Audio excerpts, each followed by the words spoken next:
راستے بتا دیے، صراط ایک ہی راستہ ہے، اس کے اللہ سبحانہ تعالیٰ نے بیانہ پورے قرآن میں بتا دیا، ادھر نکلو گے تو غلط راستے پہ چلے جاؤ گے، دیکھو یہ راستہ غلط، یہ ٹھیک راستہ، مرضی ہماری ہے۔ اللہ سبحانہ تعالیٰ نے حکم دے دیا ہے کہ جو انسان جس طرح سے چلنا چاہے اس کو اس پہ ہی چلانا ہے، رائٹ؟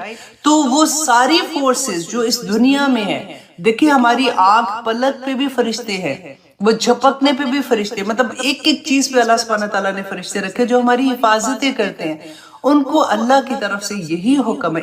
ہماری سوچ جو کام کر رہی ہوتی ہے نا، اس کو جس طرح سے وہ کام کرتی ہے اس طرح سے اس کو کرنے کا اذن دیا جائے گا۔ اذن بھی اسی انسان کو اللہ کے حکم سے ہی ملتا ہے۔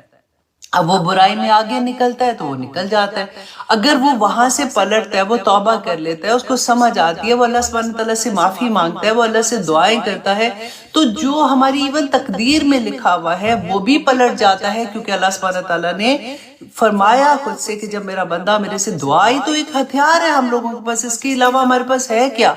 تو اسی لیے سجدے میں جا جا کے دعائیں مانگو، that is the most closest to the اللہ سبحانہ تعالیٰ۔ جب ہم دعا کرتے ہیں تو یہ ساری چیزیں ہمارے کانسیپٹ کلیئر ہونا چاہیے کہ جو کچھ ہم کرتے ہم اپنی مرضی سے ہیں، اللہ کی اجازت کے بغیر وہ مرضی بھی ادھر سے ادھر نہیں ہلتی ہے۔ تو I hope you understand my point. میں سوچ رہی تھی کہ میں کیسے یہ والی بات بتاؤں، کیونکہ اکثر لوگ یہ بات کرتے ہیں، تو یہ کانسیپٹ ہمارا کلیئر ہونا چاہیے۔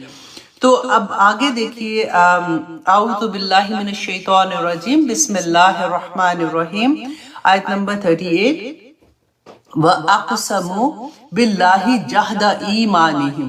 اب اللہ سبحانہ تعالیٰ یہاں پہ فرما رہے ہیں کہ وہ قسمیں کھاتے ہیں اللہ کی پکی قسمیں، جیسے زور لگا کے نہیں ہم کہتے پکی قسم کھانے والی، پکی دوستی، اس طرح سے پکی قسمیں کھاتے ہیں۔ کیا کھاتے ہیں؟ کہتے کہ لا یبعث اللہ، کہ نہیں اللہ اٹھائے گا، من یموت، جو مر جاتا ہے اس کو اللہ سبحانہ تعالیٰ نہیں اٹھائیں گے۔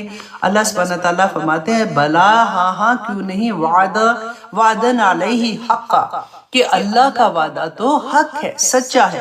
اب اس کی ایک شان نزول یہ آتی ہے کہ ایک مسلمان تھا، اس نے مشرک سے کوئی قرض واپس لینا تھا، تو اس سے مطالبہ کر رہا تھا، تو اس نے یہ کہا کہ اللہ کی قسم جس سے میں مرنے کے بعد ملنے کی تمنا کرتا ہوں۔ تو مشرک نے کہا کہ کیا تیرا خیال ہے کہ مرنے کے بعد تو اٹھے گا واپس؟ تو اس نے کہا کہ ہاں کیوں نہیں۔ تو اس نے کہا کہ پھر اس نے قسم کھا کر یہ کہا کہ اللہ کی قسم مرنے کے بعد اللہ سبحانہ تعالیٰ نہیں اٹھائے گا۔ تو کہتے اس پر پھر یہ آیا نازل ہوئی تھی۔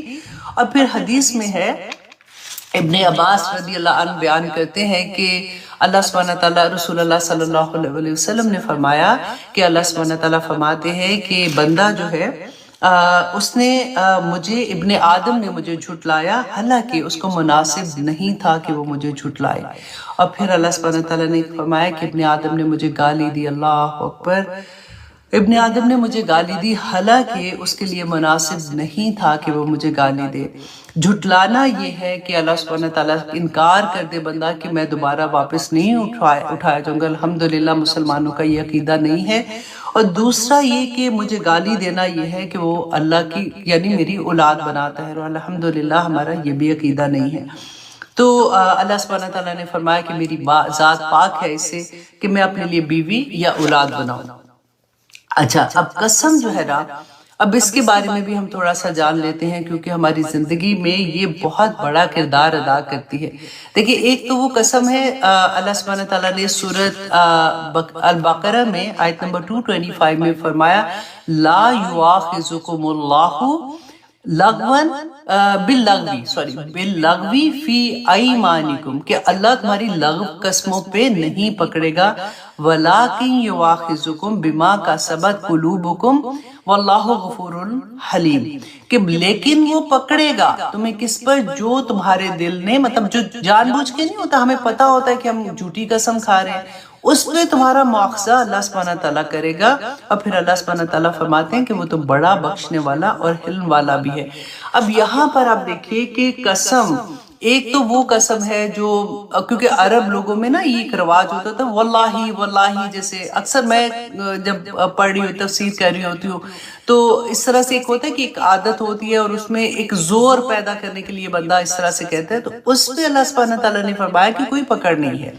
لیکن پکڑ کس کے اوپر ہے؟ جو آپ جان بوجھ کے، آپ کو پتا ہے کہ آپ نے جھوٹ بولا ہے اور آپ کسی پہ فار ایگزامپل الزام لگا ہوا ہے، یا پھر کسی بھی لیول سے آپ کو پتا ہے کہ قسم کیسے، جھوٹی قسم کیسے ہوتی ہے۔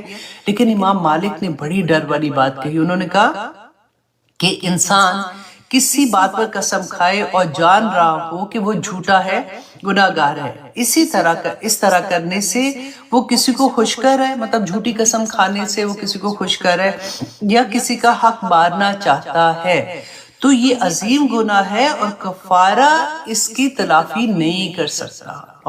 تو پھر کیا کرنا ہوگا؟ پہلے توبہ کر کے آپ کو 2 رکعت نماز نفل اللہ سبحانہ تعالیٰ سے وہ بات بولنی پڑے گی، وربلی بولنی پڑے گی کہ میں نے یہاں پہ یہ غلطی کی ہے، میں نے جھوٹی قسم کھائی تھی، اللہ سبحانہ تعالیٰ مجھے معاف کر دیں، اللہ سبحانہ تعالیٰ انشاءاللہ معاف کر دیں گے، دین کفارہ بھی دے دیں۔ اچھا، اب اس کا کفارہ کیا ہے؟ اس کا کفارہ جو ہے وہ یہ ہے کہ 10 مسکینوں کو کھانا کھلانا 2 وقت کا، ٹھیک ہے، ریگولر جیسے کھانا گھر میں کھاتے ہیں، 10 مسکینوں کو 2 وقت کا کھانا کھلانا، یا پھر 10 مسکینوں کو کپڑے آپ ان کو لے کے دیتے ہیں ریگولر جیسے کپڑے، ٹھیک ہے۔ اور ایک یہ بھی آتا ہے جو غلام کو آزاد کرنا، لیکن اب تو غلام ہے نہیں ہے نا۔ تو تیسرا انہوں نے کہا کہ تیسرا یہ تھا کہ 3 روزے رکھنا، اور یہ دیکھیں اس میں اتنی سختی ہے کہ اگر ایک روزہ آپ کا فار ایگزامپل اپنے 2 رکھے، آپ بیمار ہو گئے یا تیسرا نہیں رکھا، تو تیسرا اگر ساتھ نہیں ملایا نا تو واپس آپ کو 3 رکھنے ہیں، مسلسل 3 روزے رکھنے کا ہے، یہ اس کا کفارہ ہے۔ اور ایک حدیث میں آتا ہے کہ جو شخص قسم کھانا چاہے اسے چاہیے کہ وہ صرف اللہ کی قسم کھائے ورنہ خاموش رہے۔ پھر رسول اللہ نے فرمایا کہ خبردار اللہ کے سوا کسی اور کی قسم نہ کھاؤ۔ ہم اکثر سنتے ہیں نا، لوگ تو آرام سے میرے اللہ معاف کرے، جب کوئی اتنی بڑی مصیبت میں پھنساتے ہیں نا، یا سامنے کوئی ایسا ہوتا ہے تو پھر کیا کہتے ہیں کہ مجھے میرے بچوں کی قسم میں نے نہیں کہا، مجھے میرے فلاں کی قسم، اللہ معاف کرے۔ اتنی بڑی حدیث ہمارے سامنے ہے کہ رسول اللہ نے فرمایا کہ جس نے اللہ کے سوا کسی اور کی قسم کھائی اس نے شرک کیا، اور شرک کی معافی کوئی نہیں ہے نا، ہم نے کتنی دفعہ پڑھا ہے، اس نے شرک کیا۔ اب ایک قرآن کی قسم ہم کھا سکتے ہیں کیونکہ قرآن اللہ کی مخلوق نہیں ہے، اینی تھنگ جو اللہ کی مخلوق میں آتی ہے نا اس کی ہم قسم نہیں کھا سکتے۔ قرآن دیکھیں، اسی لیے یہ اتنا بڑا فتنہ ہوا تھا مامون رشید کے زمانے میں۔ اس وقت انہوں نے علماء سے کیا کہا تھا، سب کو بلا کے کہا تھا کہ یہ فتویٰ دو کہ قرآن جو ہے وہ اللہ کی مخلوق ہے، لیکن امام احمد بن حنبل اس ایک بات پہ کہتے ہیں، بہت بڑے بڑے نام علماء کے تھے جو مان گئے تھے اور اپنی جان انہوں نے چھڑا لی تھی اس سے۔ اور جب انہوں نے امام احمد بن حنبل کو کہا کہ آپ بھی مان جائیں تو اتنا وہ ظلم کرتے ہیں، کوڑے مار رہے تھے، کہتے ہیں کہ ان پہ جتنا ظلم کیا گیا تھا ان کے بارے میں آتا ہے کہ اگر ہاتھی کو بھی اتنا مارا جاتا نا تو وہ بھی برداشت نہ کرتا۔ تو احمد بن حنبل نے کہا کہ دیکھو تمہیں اجازت ہے، تم اگر اپنی جان بچانے کے لیے ایسے کر رہے ہو کیونکہ جان کا مسئلہ ہے، لیکن میں ایسا نہیں کر سکتا کیونکہ مجھے اتنے لوگ فالو کرتے ہیں، کل کو لوگ یہ کہیں گے کہ میں نے ایسے کہا ہے، تو وہ پھر جتنے لوگ بھی یہ کام کریں گے یا کہیں گے تو اس کا گناہ میرے سر پہ آئے گا۔ تو وہ نہیں مانے تھے کہ قرآن مخلوق ہے، اور مخلوق جب بنانا تھا تو مقصد بھی یہ تھا۔ آپ نے دیکھا ہے ابھی بھی جو بہت پرانے گاؤں ہیں یا اس طرح سے ہم دیکھتے ہیں میڈیا پہ، کبھی ہوتا ہے کہ بیٹیوں کو شادی نہیں کرنا چاہتے کیونکہ جائیداد جو ہے وہ دوسرے خاندان میں چلی جائے گی، تو وہ بیٹیوں کی شادی نعوذ باللہ کہتے ہیں ہم نے قرآن سے کر دی ہے، تو وہ پھر بیٹیوں کو گھروں میں رکھتے ہیں تاکہ ہماری جائیداد نہ جائے۔ تو بڑے فتنے ہوتے ہیں۔ اللہ سبحانہ تعالیٰ ہمیں قرآن کی سمجھ عطا کرے۔ رسول اللہ صلی اللہ علیہ وسلم نے جو ہمیں گائیڈ کیا ہے، اللہ سبحانہ تعالیٰ ہماری زندگیوں میں یہ چیزیں لے آئے، آمین ثم آمین۔ یہاں سے رسول اللہ صلی اللہ علیہ وسلم نے جو گائیڈ کیا، اسی سے مجھے یاد آیا کہ مجھے آج کسی نے ایک ویڈیو بھیجا تھا، انہوں نے کہا کہ دیکھیں یہ داعیہ دین ہے اور وہ یہ کہہ رہی ہیں، یہ عالمہ ہے کوئی، کہ برتھ ڈے سیلیبریٹ کر لینی چاہیے، اس میں اسلام میں گناہ نہیں ہے۔ اور انہوں نے کہا کہ کیونکہ رسول اللہ صلی اللہ علیہ وسلم ہر منڈے کو روزہ رکھتے تھے، تو وہ یہ کہتے تھے کہ میں اس لیے رکھتا ہوں کہ اللہ سبحانہ تعالیٰ نے اس دن مجھے پیدا کیا ہے، تو وہ اپنی برتھ ڈے سیلیبریٹ کرتے تھے۔ تو یہاں پہ میں بلکہ سوچ رہی تھی میں کہ ایک چھوٹا سا کلپ بنا دوں کہ یہ برتھ ڈے سیلیبریٹ ایسے سنت پہ عمل کرنا ہے نا، تو ایسے ہی سیلیبریٹ کرنا چاہیے۔ کہ اگر جس دن ہم پیدا ہوئے ہیں اس دن ہمیں روزہ رکھنا چاہیے، رسول اللہ کی سنت ہے. اور پھر جب روزہ کھول رہے ہیں تو آپ کیک کھا لیں، اور پھر اپنے فرینڈز کو بلانا ہے تو بلا لیں، اس میں کوئی غلط بات نہیں ہے. ہاں غلط طریقے سے اگر آپ پارٹی ایسی کرتے ہیں جس میں آپ اللہ کو ناراض کرنے والے کوئی کام کرتے ہیں تو اس کی اجازت نہیں ہے. کہ ایسی ایک پتہ ہے کیا اصل میں آپ دیکھیے گا کہ بہت سی چیزوں میں آپ جب اس کو ڈیپ سوچتے ہیں نا کہ مومن کو ٹائم ضائع کرنے کی کیا کہنا چاہیے کہ اس کے پاس اتنا وقت نہیں ہے آنیسٹلی کہ وہ وقت کو ایسے ضائع کر دے. کیونکہ کوئی بھی ایک میں اب سوچتی ہوں کئی دفعہ ایسا ہوتا ہے کہ فرینڈز نے ایسے ہی چلو آج وہ کھانا کھانے جاتے ہیں یا کچھ ایسے، تو مجھے یہ لگتا ہے کہ اتنے گھنٹے ہمارے ضائع ہوتے ہیں. جب ہم گھر سے نکلتے ہیں ڈیفینیٹلی پہلے کپڑے چینج کریں گے، کوئی حال حلیہ بہتر کریں گے، گاڑی میں بیٹھیں گے، جائیں گے، وہاں پہ فن کریں گے، جو بھی گپے ہی مار لیں گے بے شک. وہاں سے اٹھیں گے، پھر گھر آئیں گے، پھر تھکے ہوں گے، مشکل سے عشاء پڑھیں گے اور سو جائیں گے. تو اتنا وقت مطلب یہ، اور پتہ کیا یہ تقویٰ کے لیولز ہیں. میں نہیں ایکسپیکٹ کرتی ہوں، میں یہ نہیں کہتی ہوں کہ ہر ایک کو ایسا فوراً ہی ہو جانا چاہیے، اسپیشلی بچے جو ہوتے ہیں.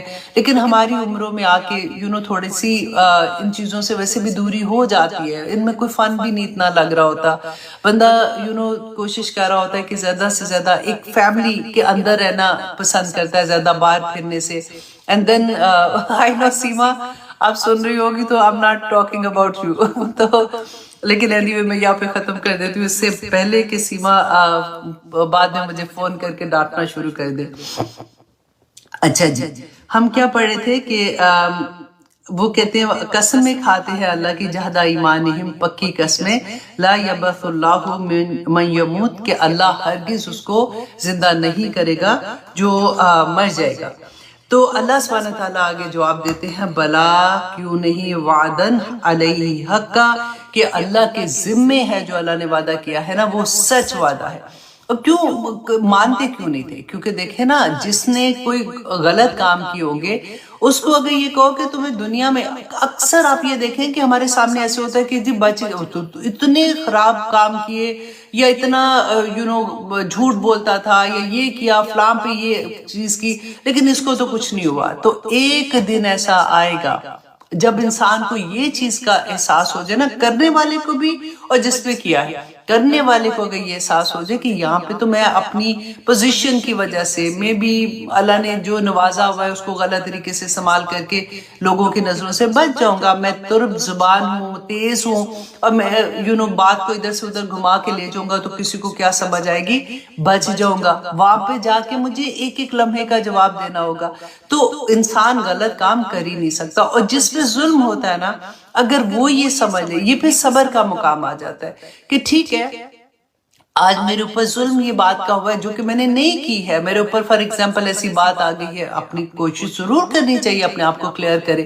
لیکن فار ایگزامپل سامنے والا اتنا ایسے والا ہے کہ آپ بے بس ہو رہے ہو، تو پھر کیا ہے کہ اللہ پہ توکل، کہ میرا اللہ سبحانہ تعالیٰ ایک دن میں قیامت کا دن آنا ہے، جواب تو دینا پڑے گا. تو پھر کوئی بات نہیں، میرے اگر کوئی گناہ ہوں گے یا میرے کچھ کمیاں ہوں گی تو مجھے اس کی نیکیاں مل جائیں گی، تو انشاءاللہ شاید اسی وجہ سے میں جنت میں چلی جاؤں. تو دونوں طرح سے انسان پھر خیر میں رہ جاتا ہے. تو اللہ سبحانہ تعالیٰ فرماتے ہیں کہ اللہ کا وعدہ وَأَنْتَ الْحَقُّ وَوَعْدُكَ الْحَقُّ وَلِقَاؤُكَ الْحَقُّ وَقَوْلُكَ الْحَقُّ وَجَنَّتُ حَقٌّ وَالنَّارُ حَقٌّ. اتنی پیاری بات لگتی ہے کہ اللہ سبحانہ تعالیٰ کا تو ہر وعدہ ہی سچ ہے. کہاں پہ جا کے بندہ ایسا سوچے گا؟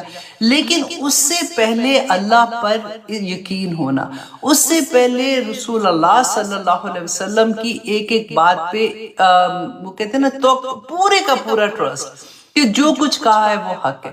تو پھر اس کے بعد کا یہ مقام آتا ہے. شروع میں تو سب سے پہلے وہی بات ہے کہ اللہ کی محبت مانگو، اللہ کی محبت مل جائے گی تو رسول اللہ صلی اللہ علیہ وسلم کی محبت ملے گی، رسول اللہ کی محبت ملے گی. تو دونوں چیزوں پہ، جو قرآن ہے اس پہ اور جو حدیث ہے اس پہ عمل کرنا تو بہت آسان ہو جائے گا. اور پھر جب آپ عمل کرو گے، کیونکہ وہ دونوں کی محبتیں آپ کے پاس ہے نا، تو پھر انسان اتنا کمپلیٹ ہو جاتا ہے، اس کو پھر کوئی فکر نہیں ہوتا کہ میرے ارد گرد کیا لوگ کہیں گے یا کیسے کہیں گے، کیونکہ اس کی نظر کچھ اور طرح سے کھل جاتی ہے. وہ لوگوں کو اس مقام پہ نہیں نہیں دیکھتا کہ ان کے کہنے سے میری زندگی پہ کوئی اثر ہونے والا ہے. وہ اپنی گاڑی کا ڈرائیور خود بن جاتا ہے. ہمارا جسم، ہم پوری گاڑی ایک چلتے پھرتے کار کی طرح نا. میری سوچ، میری فیلنگز، میری ہر چیز نا میں اپنی مرضی سے، مجھے پتا ہے کہ میرے رب کو کیا پسند ہے، میں اس کو کسی اور کو چلانے نہیں دوں گی. کسی اور کے لفظ مجھے بے چین نہیں کریں گے. یہ مشکل ہے، اس پہ وقت، اس پہ محنت کرنی پڑتی ہے، اس پہ سوچنا پڑتا ہے. رائٹ؟ جب آپ ایک دفعہ سوچ لیتے ہو نا اس طرح سے کہ میری زندگی، میں اپنے اللہ کے لیے اگر بک گئی ہوں تو میں کسی اور کی خاطر، یہ اللہ کی مخلوق ہے. اللہ نے اگر مجھے اولاد دی ہے تو وہ بھی اللہ کی مہربانی ہے، اللہ کی نعمتوں میں سے ایک نعمت ہے. میرا خامن، میرے ماں باپ، ان میں سے کوئی رشتہ، میرے دوست، یہ سب اللہ کی نعمتیں ہیں. اگر اللہ کی نعمتوں میں سے کوئی ایک نعمت مجھے بادر کر رہی ہے اس راستے پہ جانے پہ جہاں پہ میرا رب نے مجھے حکم دیا ہے اور میں خوشی سے چل رہی ہوں، تو آئی ڈونٹ کیئر.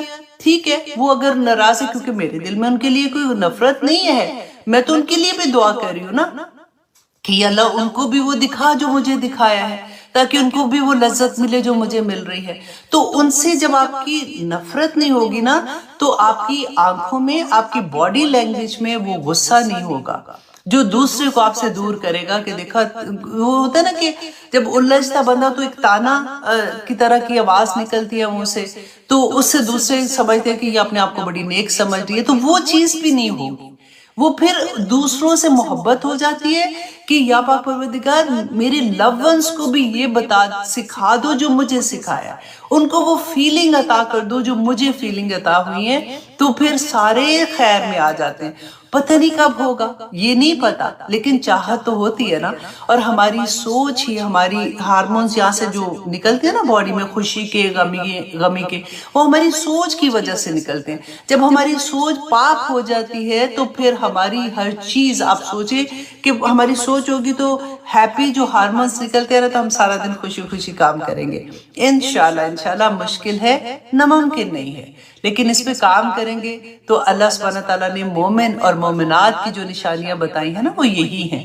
اللہ سبحانہ تعالیٰ ہمیں توفیق عطا کرے، کیونکہ اللہ سبحانہ تعالیٰ ہی فرماتے ہیں وَلَكِنَّ أَكْثَرَ النَّاسِ، لیکن اکثر لوگ لا يَعْلَمُونَ، نہیں جانتے ہیں. اکثر لوگ یہ نہیں جانتے کہ قیامت کے دن ان کو واپس اللہ کی طرف لوٹ کے آنا ہے. اللہ کا وعدہ سچا ہے. تمہارا ایک ایک لمحہ جو تم اس دنیا میں گزار رہے ہو، اللہ کے سامنے تمہیں اس کا جواب دینا ہے کہ تمہیں جس مقصد سے بھیجا تھا، تمہیں جس مقصد کے لیے ہائر کیا تھا. فار ایگزامپل، آپ جاب پہ ہائر ہوتے ہو تو باس تو پوچھے گا نا اگر آپ نے پراپر کام نہیں کیا ہوگا، اگر آپ نے اپنے ٹائم لیمٹ پہ اپنا جو بھی اس نے آپ کو کوئی اسائنمنٹ دیا ہوا تھا وہ آپ نے کمپلیٹ نہیں کیا، تو پوچھے گا نا کہ یہ کیوں نہیں کیا. تو ایسا تو نہیں کہ وہ آفس میں جاؤ اور جا کے بیٹھ کے فون پہ لگ جاؤ، باتیں کرنے، ادھر سے ادھر اور ادھر سے ادھر جا رہے ہو. اب چلو لنچ بریک آ گیا، لنچ بریک آدھے گھنٹے کا تھا، 2 گھنٹے کے بعد واپس آؤں گے، مجھے کون پوچھنے والا ہے. رائٹ؟ اگر باس وہاں پہ نہیں ہے فار ایگزامپل، ٹائم پہ کام نہیں کرے گا، جواب تو دینا پڑے گا نا. دنیا کے معاملے میں ہم بڑے سیانے ہوتے ہیں. آنیسٹلی ہمیں اتنی سمجھ ہوتی ہے، اگر وہی بات کہ اگر کیمرہ لگا ہوتا ہے تو ہمیں سب پتا ہوتا ہے، ہم یوں کر کے سیدھے بیٹھ کے کام کر رہے ہوتے. اللہ سبحانہ تعالیٰ فرما رہے ہیں میں دیکھ رہا ہوں، میں دیکھ رہا ہوں. ہمیں اس کا یقین کوئی نہیں اتنا ہوتا پکا کہ اللہ سبحانہ تعالیٰ بار بار بھولتے ہیں، پھر کوئی غلط کام کرتے ہیں تو پھر یاد ہے اللہ سبحانہ تعالیٰ از واچنگ بھی، پھر سے کچھ صحیح کام کر لو. تو وہی بات کہ اللہ سبحانہ تعالیٰ ہمیں اپنی محبت عطا کر دے. آمین ثم آمین. آیت نمبر 39، اللہ سبحانہ تعالیٰ فرماتے ہیں لیبینا، کہ کیوں یہ ایسا کرے گا. قیامت کا دن آنے کی وجہ اب اللہ سبحانہ تعالیٰ بتا رہے ہیں، جو میں اس وقت سے بولی جا رہی ہوں کہ اللہ سبحانہ تعالیٰ فرماتے ہیں کہ تاکہ وہ بیان کر دے لَهُمُ الَّذِي، ان لوگوں کو وہ جو یختلفون، جو اختلاف کرتے تھے. اختلاف کس چیز میں کرتے تھے؟ کہ رسول اللہ کو نہیں مانتے تھے، ہے نا، بار بار ان کو تنگ کر رہے تھے، اختلاف کرتے تھے. دیکھیے اللہ کو مانتے تھے، بار بار میں آپ کو یہ چیز بتاتی ہوں، اللہ کو مانتے تھے، اللہ کی نہیں مانتے تھے. اب مکی دور کی آیات اگر آپ دیکھیں نا پورا قرآن میں، آپ مکی دور میں سوائے اس کے اللہ سبحانہ تعالیٰ نے کوئی احکامات کوئی نہیں آ رہے تھے. نماز بھی فرض تو جا کے مدینہ کے پاس ہوئی ہے. ہر حکم، پردے کا حکم اور شراب کا حکم، تو سود کا حکم، یہ سارے کے سارے احکامات مدینہ میں جا کے ہوئے. 13 سال مکہ میں رسول اللہ صلی اللہ علیہ وسلم واز ان مکہ، اور مکہ کے اندر کتنے بت تھے نا، رسول اللہ وہاں پہ جاتے تھے، دعائیں کرتے تھے، لیکن وہ اس وقت وہ اس سچویشن میں نہیں تھے کہ وہ بتوں کو نکال سکتے۔ بت کب وہاں سے نکلے؟ جب فتح مکہ ہوئی ہے، اس سے پہلے تو وہاں پہ بت ہوتے تھے۔ مشرکین مکہ سمجھتے تھے ان سے زیادہ کوئی نیکی کوئی نہیں، کہ اللہ کے گھر کی عبادت تو وہ کرتے، اس کی حفاظت کرنے کے لیے اس کے رکھوالے تو وہ ہیں، چابیاں ان کے پاس ہے۔ تو یہ نئے مسلمان آگے یہ کہتے ہیں کہ ہم اللہ کے زیادہ چہتے ہیں۔ اللہ اکبر، ایسے ہوتا ہے۔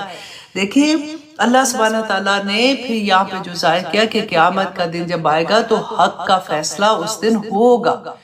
جو کچھ ہے اگر قرآن کو نہیں مانتے تو پھر تو پھر ان کی اپنی زندگی ہیں، پھر ان کی جو نیکیاں تھیں نا مشرکین مکہ کی، آج بھی جو ڈر کیا ہوتا ہے کہ قرآن نہیں کھلا زندگی میں، قرآن نہیں جانتے ہو، ادھر سے سن لی نیک بات، ادھر سے سن لی، اپنے آپ اندر بلٹ ان نیکیاں جو ہے اس کے مطابق اپنی زندگی گزار لی۔ تو مشرکین مکہ بھی تو یہی کر رہے تھے، اور کیا کہہ رہے تھے؟ ان کے بھی جو بڑے بڑے، ان کے کیا بزرگ نہیں تھے؟ ان کے بھی جو ابو جہل تھا اس کا نام ابو الحکم تھا، وہ بڑے بڑے فیصلے کرتا تھا، ان میں بھی نیک لوگ ہوتے تھے۔ جو خانہ کعبہ میں پہلا بت لے کے آیا تھا وہ کون تھا؟ جو عمر بن لوئی، رائٹ، عمر بن لوئی، تو وہ کون تھا؟ ان کا نیک بندہ، ان کا جیسے عالم دین ہوتے ہیں نا، اس طرح کا تھا۔ اب وہ انہی کے پیچھے لگتے کہ اگر یہ کر سکتا ہے تو مطلب اس نے ٹھیک ہی کیا ہوگا، ہم نے تو کیونکہ پتہ کوئی نہیں ہے۔ اب ابراہیم علیہ السلام کے بعد، اسماعیل علیہ السلام کے بعد تو اتنے سال ہو گئے تھے، اتنے قریب سال تو ہمیں رسول اللہ صلی اللہ علیہ وسلم کے بعد ہو گئے۔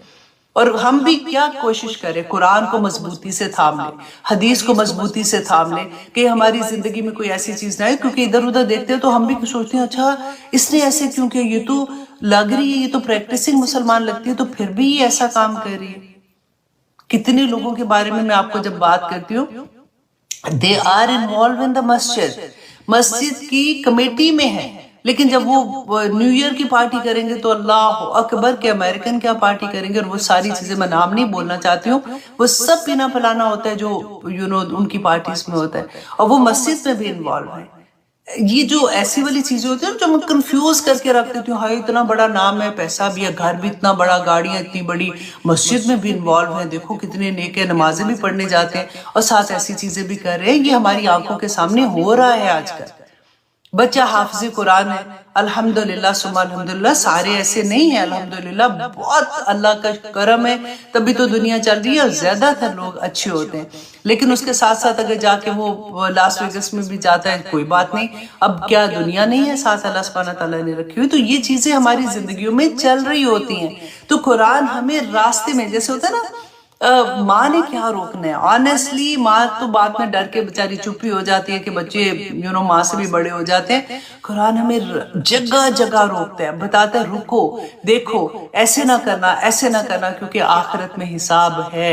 اللہ سبحانہ تعالیٰ فرماتے ہیں تاکہ جو اختلاف ان کے دنیا میں تھے، قیامت کے دن اللہ سبحانہ تعالیٰ اس کا فیصلہ کر دے گا۔ تو یہ دنیا میں سوچ لو، اگر کوئی بھی، یہ تو اختلاف اسلام کے بارے میں آپ کو بتا رہی ہوں، دین کے بارے میں بتا رہی ہوں، اگر گھر میں کوئی اختلاف ہے، بچی کی فار ایگزامپل نئی نئی شادی ہوئی ہے، سسرال میں گئی ہے، اب تو سسرال والے ویسے بہت اچھے ہو گئے، لیکن فار ایگزامپل ہر جگہ پہ تو فرق ہوتا ہے نا۔ اگر کوئی مسئلہ ایسا آ رہا ہے کہ وہ نہیں بتا سک رہی، نہیں کہتی بھی ہے، کوئی ماننے کو تیار نہیں، ایون ہسبینڈ تنگ کرنے والے کئی دفعہ ہوتے ہیں، اور ایون بیویاں بھی ہوتی ہیں ویسے، ادھر بھی تو نہیں فیصلہ ہو پا رہا کہ کیا ہے کیا نہیں ہے، پھر دوسری پارٹی کے لیے میں یہ کہوں گی کہ صبر۔ دیکھیں ایک دن آئے گا، اور آگے آپ دیکھیں گے، اتنی پیاری بات اللہ سبحانہ تعالیٰ فرماتے ہیں، دنیا میں اللہ سبحانہ تعالیٰ دکھاتے ہیں، ہمیں پتہ ہے کیا ہوتا ہے، اچھا آخرت میں دکھائیں گے، پتہ نہیں آخرت میں کیا ہوگا، ہم دیکھ بھی سکیں گے کہ نہیں، دنیا میں بھی دکھاتے ہیں اللہ سبحانہ تعالیٰ۔ بس صبر، اللہ سے مانگو، اللہ سبحانہ تعالیٰ انشاءاللہ دے گا۔ اور فی اس میں اچھا میرے نوٹس کے اتنے لمبے پیپر ہیں، اللہ اکبر، اعوذ باللہ من الشیطان الرجیم۔ اچھا، وَلِيَعْلَمَ الَّذِينَ، تاکہ جان لے وہ لوگ جنہوں نے کفروا، کفر کیا۔ اچھا جی، اب یہ کیا ہوا ہے، یہ تو اوکے ٹھیک ہو گیا۔ اچھا جی، وَلِيَعْلَمَ الَّذِينَ كَفَرُوا، اور تاکہ جان لے وہ لوگ جنہوں نے کفر کیا تھا، إِنَّهُمْ كَانُوا كَاذِبِينَ، کہ وہ جھوٹے تھے۔ تو